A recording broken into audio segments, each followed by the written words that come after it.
ഞങ്ങൾ പറഞ്ഞു ആദ്യം ഞങ്ങൾക്ക് റെസ്റ്റോറൻ്റ് ആയിരുന്നു ഫാദറിന്. ഞാൻ ഫാദറിൻ്റെ റെസ്റ്റോറൻറ്റിൽ വെയിറ്ററായിട്ട് ഒരു എംപ്ലോയി ആയിട്ടാണ് സ്റ്റാർട്ട് ചെയ്യുന്നത്. അപ്പോൾ പറഞ്ഞു വന്ന് ഒറ്റടിക്ക് ഒരു ഓൺട്രപ്രണർ ആകാൻ പറ്റില്ല. ഏത് മേഖലയാണോ നമ്മൾ അതിനെക്കുറിച്ച് നല്ലോണം പഠിക്കണം. At least 2 to 3 year. അപ്പോൾ ഈ റെസ്റ്റോറൻറ്റ് ഫാദറോട് ഒരുപാട് വർഷമായിട്ട് റൺ ചെയ്ത് പോകുന്നുണ്ട്.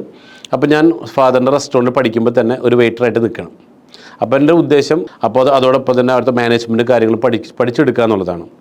അങ്ങനെ ഒരു ദിവസം കിച്ചണിൽ ഒരുപാട് സെക്ഷൻസ് ഉണ്ട്. അതായത് tea maker, biryani maker, Chinese, അതേപോലെ പൊറോട്ട, അങ്ങനെ പല ഇതുണ്ട്. ഒരു ദിവസം ടീ ഉണ്ടാക്കുന്ന ആൾ വന്നില്ല. ഞാൻ ചെയ്തോളാം എന്ന് പറഞ്ഞിട്ട് കിച്ചണിൽ കയറാണ്.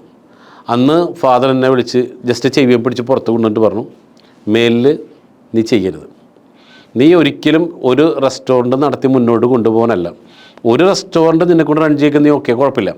ഇതേപോലെ ഒരുപാട് റെസ്റ്റോറൻറ്റ് റൺ ചെയ്യണമെങ്കിൽ നീ ഇത് പഠിക്കരുത്.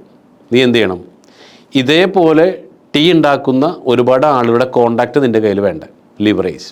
അപ്പോൾ അന്നെടുത്തൊരു തീരുമാനമാണ്. ഇങ്ങനെ അതെൻ്റെ 19ാമത്തെ വയസ്സിലാണെന്നുണ്ട്.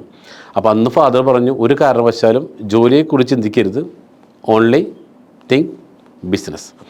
അതുകൊണ്ടാണ് ഇന്ന് 14 റെസ്റ്റോറൻറ്റുകൾ തുടങ്ങി നല്ല രീതിയിൽ മുന്നോട്ട് പോയി.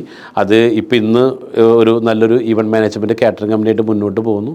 അത് മുന്നോട്ട് പോകുമ്പോൾ തന്നെ ഇന്ന് ഏകദേശം 5 കമ്പനിയുടെ മാനേജിങ് ഡയറക്ടർ കൂടിയിട്ടാണ്.